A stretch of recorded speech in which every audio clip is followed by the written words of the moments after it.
देखिए भाई, पहली बात तो मालेगांव अवाम, चाहे वो बहनें हो, चाहे बुजुर्ग हो, चाहे नौजवान हो या बुजुर्ग बहनें हो, तो बहुत जागरूक है।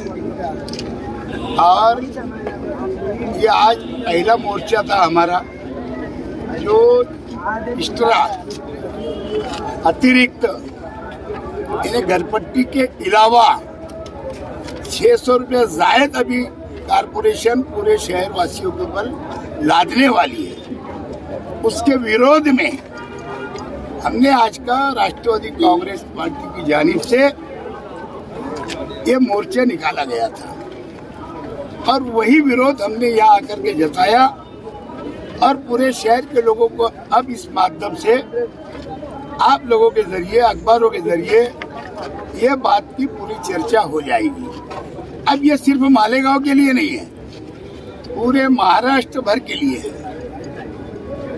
ये ग्राम पंचायत से लेकर के नगर पंचायत, नगर पालिका, महानगर पालिका, ये हर जगह ये जो घन कचरा बोला जाता है, जो घंटा गाड़ियाँ आती है, जो सफाई होती है, इसका तो हम टैक्स भरती है महाराष्ट्र की पूरी जनता और मालेगांव की जनता भी।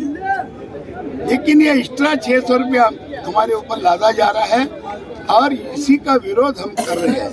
आगे आज ये मोर्चा था, कुछ दिन हमारी 2-4 दिनों के बाद हम इसका ऐलान करेंगे कि यहाँ पे मालेगांव कारपोरेशन के गेट के ऊपर हमारी कई दिन तक चक्री भूख हड़ताल चलेगी।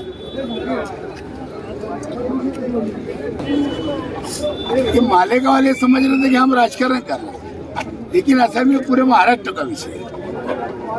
अरे देखो, ये सैयद लोग खड़े पूरे महाराष्ट्र में घूमते हैं, ये ओपन के ऊपर बेचारे बसे हुए लोग हैं। इनको 12-12, 13-13 हजार घर पट्टी आ गई है।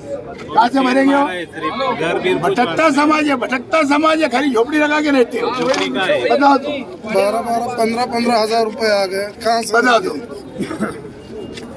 तो बहरहाल आप पूरे शहर को जागरूक करेंगे इस बारे में, ऐसी मेरी गुजारिश है। शुक्रिया। मालेगांव मुस्तफ़ा भंगार बाज़ार डायमंड कारपेट होलसेल रेट में कारपेट दिया जाता है। हर किस्म का यहाँ पर कारपेट दिया जाता है। हमारा पता याद रखें, मालेगांव मुस्तफ़ा भंगार बाज़ार डायमंड कारपेट होलसेल रेट में दिया जाता है।